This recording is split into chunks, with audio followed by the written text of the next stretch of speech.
duck season, rabbit season, no, it seems to be racing season lately. Tons of news about it right here, right now. Greetings petrolheads and welcome to RomRom.net, the channel sharing the joy of sim racing and to a regular news roundup. If you have any news for us, send us a mail to news@romrom.net. Thanks for watching, my name is Serta and I will be your host for this video. Did you know Assetto Corsa 2 is planned for 2024? Well, those who follow our news knew already in April, so yeah, I suppose you did know. Oh, and did you enjoy your Assetto Corsa Competizione free weekend, the one we talked about last Sunday? Now, who's your number one channel for news around sim racing? RomRom, bringing you the news people are going to talk about, all surprised in 2 months from now. Monza, that obscure track only a few sims have had the honor of including in the roster. Who am I kidding? If you look at Assetto Corsa Competizione servers, 3/4 of them are Monza and the rest is Spa. But anyway, Monza was not part of rFactor 2's roster until now. Yes, soon you will be able to brake too late on the first corner of Monza on rFactor 2 and will be able to eliminate half of the pilots on the first lap in this fine sim on this fine track. Monza has been laser scanned by the Studio 397 team, who for 2 days amassed data through video, drone imaging and 360-degree shots of the standard as well as the historic part of the track, including buildings and pit garages. No details of prices or release date have been given, other than telling us we can expect the release of the track within the next 2 to 3 months, and while they talk about scanning the historic parts, they have not said if they are going to release a modern version only or if it's going to be a pack with historic versions. Wait, where are you going? Stay here, as Studio 397 also shared their roadmap update with us. Shadows are always a big issue in recreating graphics, so much so that the first step for gaining FPS when you are not running a top-notch super modern computer, and who is nowadays, is to reduce the quality of shadows, especially if you are racing in virtual reality. And Studio 397 have begun working on better shadows for rFactor 2. Hopefully, better also means leaner programming and no hit on the FPS. Hey, a girl can dream.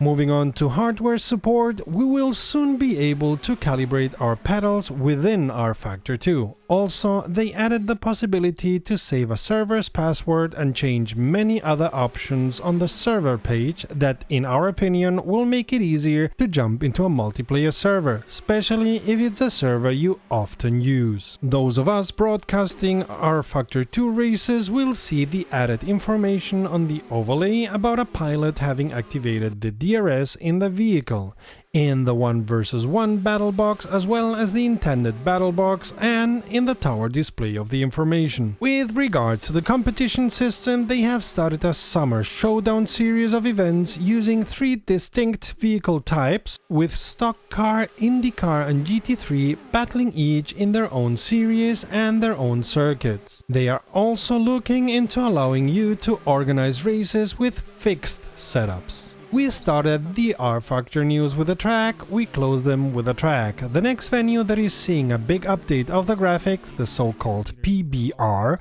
will be Sebring, which according to them is one of the favorite tracks of rFactor 2 racers. Well, it isn't within those we know, but we suppose Studio 397 has a much larger base of data for this kind of information. Sebring is already in internal testing and we therefore expect to see the update in rFactor 2 either in June or latest in July. If you already own the track, the update will come at no cost to you. Of course, the next track is on the line already for a PBR update, but they are not telling us which. As always, if you want the fine details about the roadmap, the link to the Studio 397 blog post is in the description.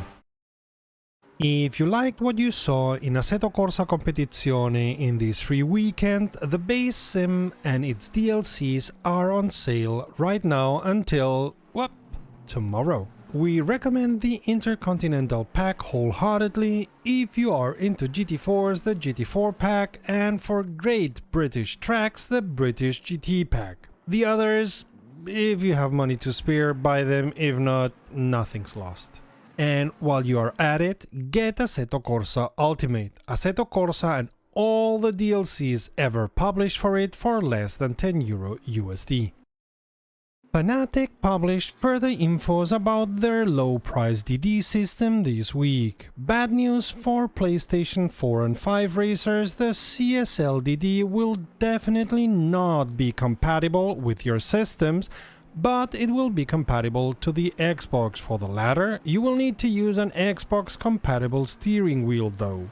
PlayStation racers have to make do with the promise Fanatec are working on PlayStation-compatible DD bases, but with no date for their release yet. If you're interested in the base, which we totally understand, even if we have our own thoughts about them, you can already pre-order it, but be aware that there will be 3 release waves, as they call them. In the first wave, only already existent customers registered with Fanatec and their newsletter will get them, and I suppose the usual YouTubers. The second wave will be comprised of those who have subscribed to their newsletter and have a valid account with Fanatec, no matter if they already bought something from them or not. And the third wave will be the one where everyone can get the DD base. By the way, you will only be able to buy one unit, no matter which wave you are in. With regards to the Newton meter, they state 5 Newton meter to be CSL Elite level, while 8 Newton meter being Club Sport level, while making the absolutely correct point that the Newton meter not only signals strength, but also quality of the force feedback. It's a measure of how fine the force feedback will be. They also made it clear that the CSL DD will be compatible with every rim Fanatec has in their program and almost every other thingamabob, but not the kill switch they already offer. With regards to mounting the base, if you already have a Club Sport or CSL system on your rig, you can rest assured those mountings are compatible with the CSL DD according to Fanatec. The CSL DD table clamp will, by the way, cost €30 extra. If you ask Fanatec, the future is DD because of the better force feedback and the details you can feel while driving. On the other hand, what else are they going to say when talking about their DD product? On the other hand, and for the record, we agree with that statement and will welcome our new brothers and sisters in the DD world, and we're not even selling you something. Therefore, expect Fanatec to phase out any other base technology in the near future. They have clearly stated they are going to go DD all the way. Also, the CSL Elite range of products will be the first to be discontinued in accordance with this policy. With regards to the CSL pedals, they also announced not so long ago, ping, see the link up there, they are going to be compatible with the rest of the Fanatec ecosystem, and if you're using a base that is PlayStation or Xbox compatible, the pedals should be compatible too. Now the big question everybody has been asking: how many kidneys will you have to sell to get the system? As stated, the CSL DD with 5 Newton meter will cost €350. If you buy it with the 8 Newton meter boost, it'll be €480. If you buy the boost kit separately, that one will cost €150. The table clamp, as we said, will set you back by €30. USD prices are the same, only the taxes are different.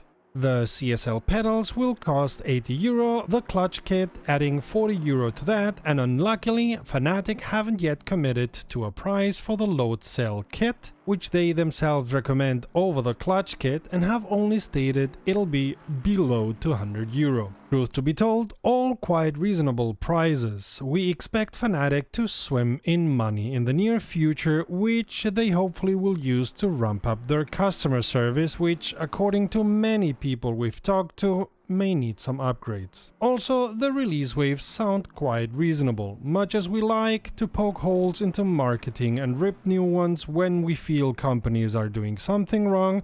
What Fanatec is doing here sounds sensible, reasonable and fair.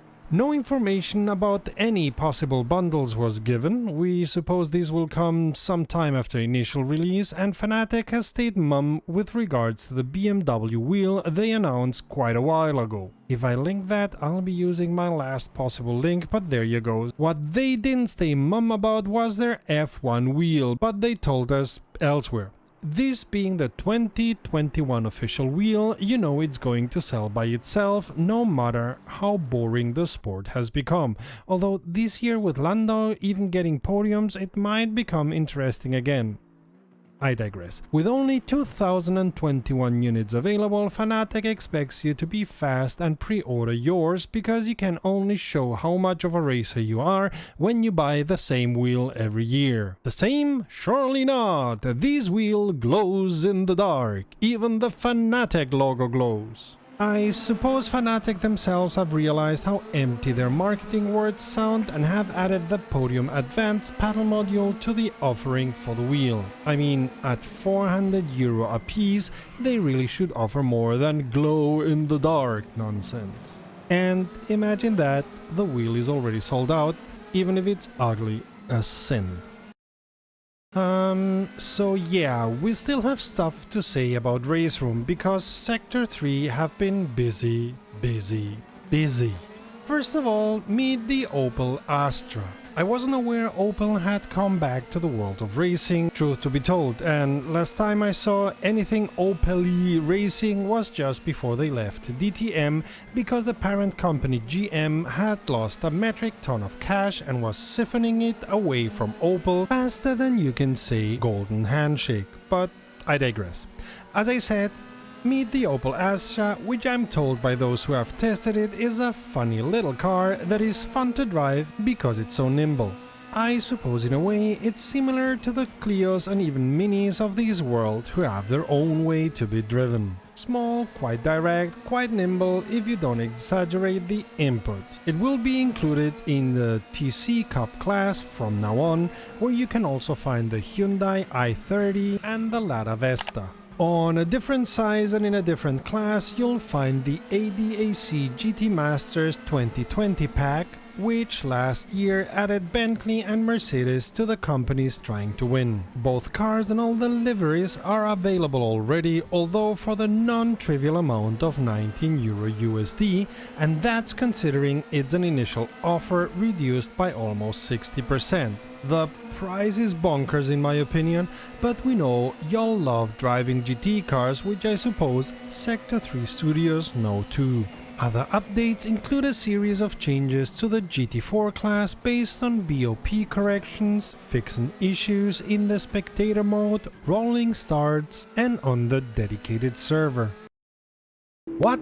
You missed the brouhaha? Okay, it took them until Friday the 4th to have it ready, but hey, I'm not protesting. This DLC brought Daytona Road Track in 2 configurations and Laguna Seca and Long Beach with only 1 configuration, as well as the Cadillac DPI and 3 GTE cars, the BMW M8, the Corvette C8R and the Porsche 911 RSR, and it's the first of 3 revolving specially around US motorsport. I tested the content of this DLC until the shift paddles of my newly acquired Cube Controls rim gave up, and can tell you that the cars are great and the tracks well done, though the force feedback is quite feeble, so you may want to make it stronger on these cars. And in my opinion, the DPI is too planted, too safe. On the other hand, it's a prototype and the downforce on those is very strong, so maybe it's like that in real life. That said, and expecting Razer to polish the cars in their physics in the future, the DLC is a great addition to the roster of this sim. Let's see what the other 2 Racing USA DLCs will bring. You can buy the DLC all by itself or buy the Racing USA pack, which has this DLC and will include the 2 other DLCs we already talked about. See the link up there. The price right now is €35 USD for the pack. Of course, you can buy their Seasons Pass. As early backers, we have that privilege, and those €100 I paid then look more and more like one of the best investments I ever did. Or you can buy the premium expansion pack, which seems to be addressed at those who bought the premium track pack, which now can be expanded into the Seasons Pass. For what we can see, this option is not available yet though, and Racer have neither given a date when it'll become available nor said anything about its price. Moving on, first of all, we hope that the two devs that contracted COVID are feeling well again. They should get tested thoroughly, as this danged virus seems to have long-term consequences for many of the afflicted. Automobilista 2 has moved a big step up, as you can see from the change in the version number from 1.1.4.5 to 1.2.0. And add a 0.2, as since Friday they were some hot fixes. And you'll find a link to their forum post with all the details in the description as always. Again, Razer brought a car for free into the sim, the BMW M4, now added to the GT4 class. As they promised, and we already said in the past, real weather has come to Automobilista 2. This means you can have the sim showing the same weather inside of it as it is happening in real time on track. Not only that, thanks to an extensive weather database, you can be racing in the real conditions the racers experienced at any track for the past 40 years.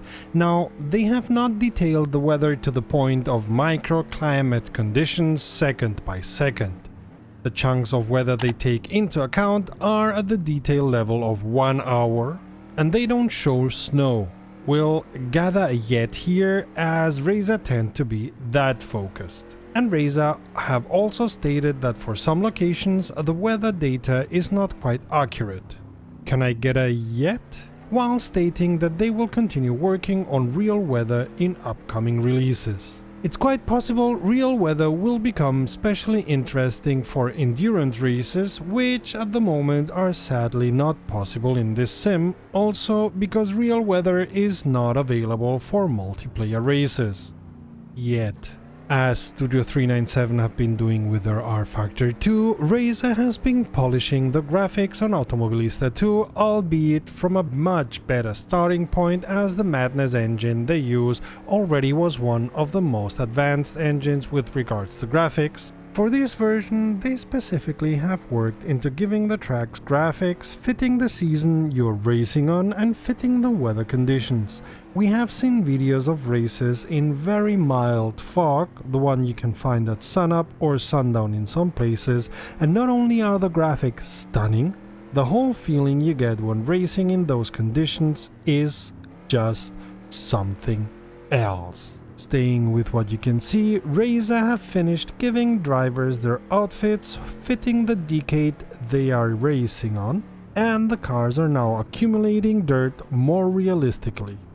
Razer, the developers who even try to make dirt realistic, you gotta love these guys. But of course, it's not all a feast for the eyes. Razer would not be Razer if they wouldn't fiddle with the physics, trying to find that elusive perfect spot. They say they now consider the physics in version 1.2.0.2 mature, while making it clear they are not finished and are still learning how to best use the physics of the Madness engine. Read and weep, Project Car 2 developers. Oh, how much potential was squandered in that one. And yet again, Razer being Razer, the AI has been tweaked and, as they say, calibrated. The AI personality is getting an expanded range. In one of the now old news, we told you Razer had added some sound specialists to the roster to better the sounds, and the detail of them working on getting the sound of the tires on tarmac just right was already a precursor of things to come. Well, the sounds have been improved on this new version once again all over, and some of our racing buddies have told us it makes racing so intense for them they had to pause and take a break from racing, which we totally understand. The team has optimized the sound so that even if they are now more accurate, they consume much less CPU cycles. Also, the corollary sounds like traction control, limiter and others have been revised and given more presence. And if you hear old sounds in a car, Razer has not been able to record newer sounds due to the travel restrictions of the pandemic, but will update them as soon as they can.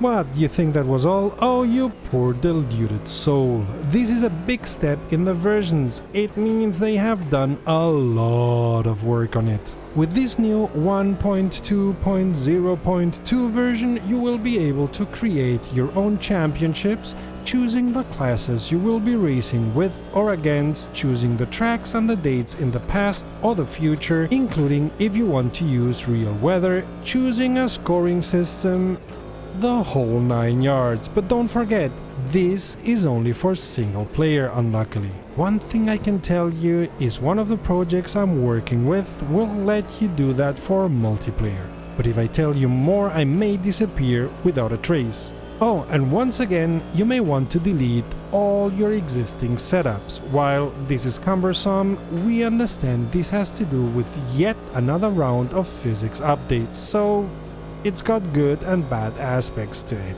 Also, they warn they may reset all time trial times once again for the same reason. They already announced their plans to do that, and we compared it to the very successful Payday 2, but now it's a reality.